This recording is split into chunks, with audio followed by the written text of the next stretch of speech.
Comencé mi negocio de carteras de nylon durante mi tiempo libre cuando trabajaba en Xerox y en 1978 renuncié por completo para dedicarme a él. El negocio despegó y después cayó. De nuevo pensé en renunciar, pero mi padre rico me recordó una vez más que el proceso era más importante que la meta. Muchas veces me reiteró cuando yo estaba altamente endeudado y sin dinero que en cuanto resolviera el problema, ya no necesitaría dinero. Tenía que aprender cómo construir un negocio y ser un poco más astuto en el aspecto económico. Pero primero tenía que resolver el problema que tenía frente a mí. Demasiado dinero. Al inicio de este libro mencioné que hay dos tipos de problemas económicos. El primero es no tener suficiente dinero y el segundo es tener demasiado. Cuando abandoné la Marina en 1974, tuve que decidir qué tipo de problema quería. Si quería el problema de no tener suficiente dinero, podía tomar el empleo de Standard Oil o en alguna aerolínea. Por otra parte, si aceptaba el problema de tener demasiado dinero, tendría que tomar el empleo de Xerox, aunque el salario fuera menor.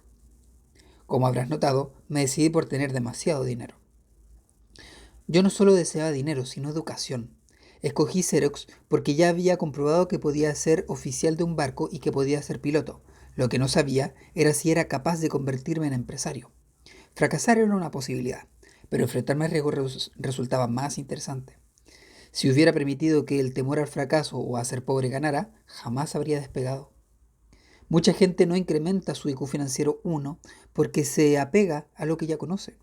En vez de aceptar un nuevo desafío y aprender, trata de tomar las cosas con calma. Pero cuidado, esto no significa que debas hacer cosas estúpidas y arriesgadas.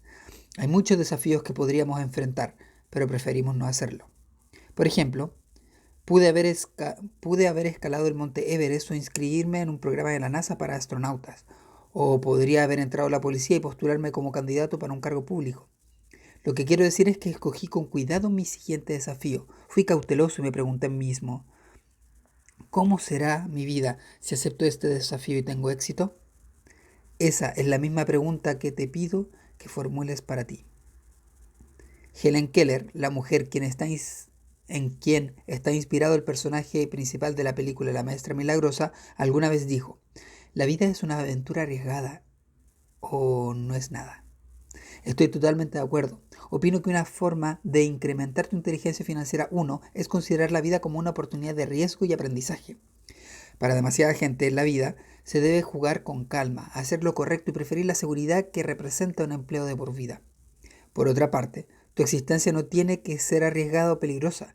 La vida es para aprender y el aprendizaje en sí es una aventura. Aunque ambas profesiones me fascinan, aunque ambas profesiones me fascinaban, por lo que expliqué anteriormente, no volví a pilotear barcos ni helicópteros. Era tiempo para una nueva aventura, un nuevo problema. Verás, verás, parece que nuestro obsoleto sistema educativo define la inteligencia como un proceso de memorización de respuestas viejas para poder evitar errores. Pero la verdadera inteligencia radica en aprender a resolver nuestros problemas y poder enfrentar mayores desafíos. La verdadera inteligencia tiene que ver con el gusto de aprender y no con el miedo a fracasar. Producir más dinero. Si juntamos los diagramas de nuestro estado financiero y del cuadrante de flujo de dinero, podremos observar con claridad nuestras opciones para el IQ financiero 1, producir más dinero. EA, estado financiero. DI, estado financiero. Empleo, ingreso, ingreso, balance, balance, balance. Dibujo. Este diagrama explica cómo trabajar en los y los A para obtener dinero. Normalmente reciben un sueldo de manera regular, trabajan por comisión o por hora. Los D y los I trabajan para obtener dos tipos de activos, los que producen flujo de efectivo o los que aumentan su valor con el tiempo. Una de las razones por las que ahora gano más dinero que mis compañeros que navegan barcos o pilotean aviones es que ellos aceptaron trabajar a cambio de un cheque, en tanto que yo, como empresario, preferí construir activos y como inversionista preferí adquirirlos. Esto significa que cuando los E y A revisaron su estado financiero, revisan su estado financiero, se enfocan en las columnas de ingreso, en tanto los D e I lo hacen en la columna de activos. Es muy difícil explicar a un E o un A que un D y un I no trabajan a cambio de dinero. Técnicamente, el trabajo, técnicamente, D,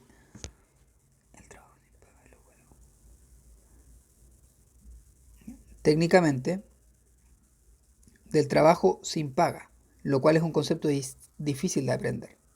Los E y los A laboran para obtener un salario y de hecho se les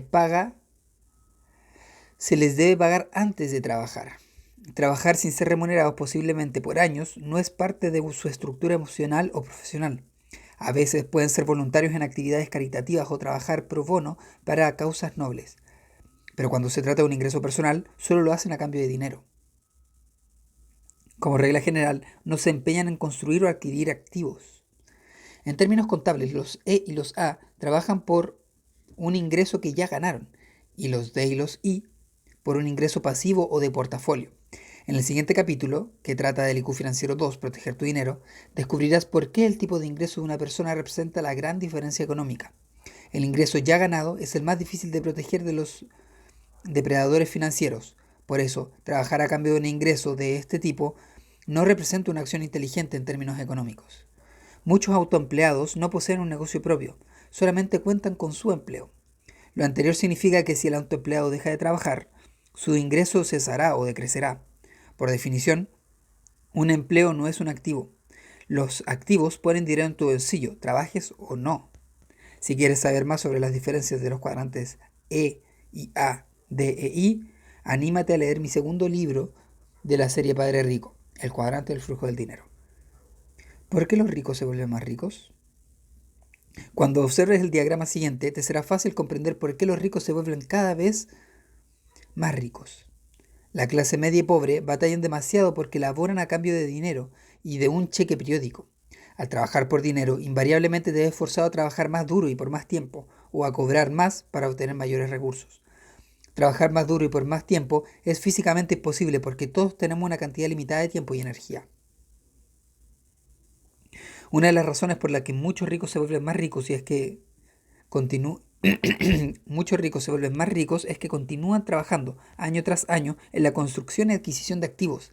Acumular más activos no implica trabajar más duro o por más tiempo. De hecho, cuanto más alto es el IQ financiero de una persona, los activos que adquiere son mayores y mejores, sin necesidad de trabajar más.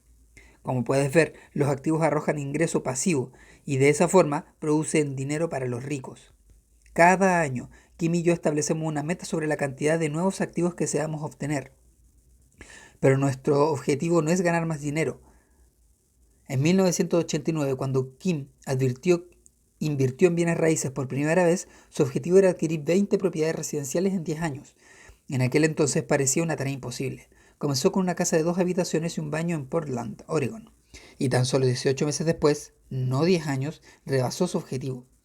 Cuando adquirió las 20 propiedades, las vendió y recibió ganancias por $1.000.000, con lo que compró residencias más grandes, de mejor calidad y libres de impuestos en Phoenix, Arizona.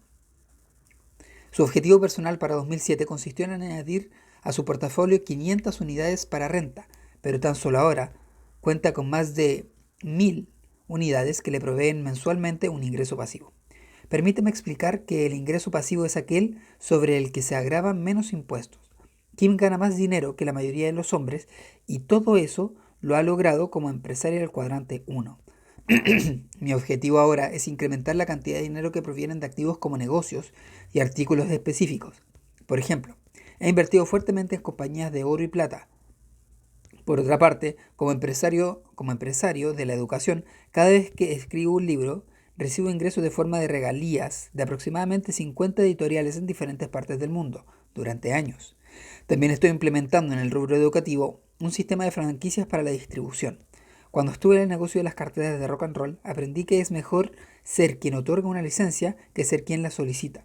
Además, aunque me encantan los bienes raíces, como buen empresario del cuadrante D, me divierto mucho más cuando tengo proyectos de negocios. No mencioné todo lo anterior para impresionarte. De hecho, todavía no estoy muy seguro de que el revelar datos sobre nuestra fortuna y la forma en que la hicimos sea una buena idea. Hay quienes resienten que otros ganen dinero. En el siguiente capítulo hablaremos de los depredadores financieros y sabrás por qué es peligroso que la gente sepa que eres rico. Por ahora, estoy revelando la información sobre lo que hacemos y la forma en que trabajamos, porque Kim y yo tenemos un compromiso con la educación económica y porque deseamos incrementar tu IQ financiero. Uno de los mayores problemas de la educación financiera es que la mayoría de la gente que la vende o la comparte proviene de los cuadrantes E y A. Son empleados u autoempleados y la mayoría no son ricos. Muchos de ellos son reporteros que escriben sobre dinero pero tienen poco o son vendedores que trabajan como corredores de acciones o de bienes raíces. Muchos de estos expertos financieros tienen lo mismo que otras personas que provienen de los cuadrantes E y A, ingresos ordinarios, como lo son los planes de retiro que incluyen acciones, bonos y fondos de inversión. Cuentan con que la bolsa de valores les ayudará a sobrevivir, pero si se da el caso de que ocurra una crisis masiva de la bolsa durante su retiro, estarán perdidos. También tendrán dificultades si el valor adquisitivo del dólar continúa cayendo y si la inflación aumenta. En resumen, muchos expertos financieros ofrecen sus consejos sin saber si sus planes para el retiro funcionarán, porque si realmente funcionaran, ellos ya se habrían retirado. Kim y yo sabemos que nuestros planes de retiro sabemos que nuestro plan de retiro funciona porque mensualmente contamos con ingresos pasivos, producto de nuestros activos. No dejamos nuestro dinero estacionado en ahorros, bonos o fondos de inversión. Si nos fuera muy mal, lo cual siempre es posible, nuestro verdadero activo sería el IQ financiero. Siempre podemos comenzar de nuevo porque nos enfocamos más en aprender que en ganar. Aprendimos a manejar nuestro dinero y a no entregarlo a algún E o A. Como mi padre rico decía, el hecho de invertir o ser autoempleado no te convierte en un inversionista o en propietario de un negocio.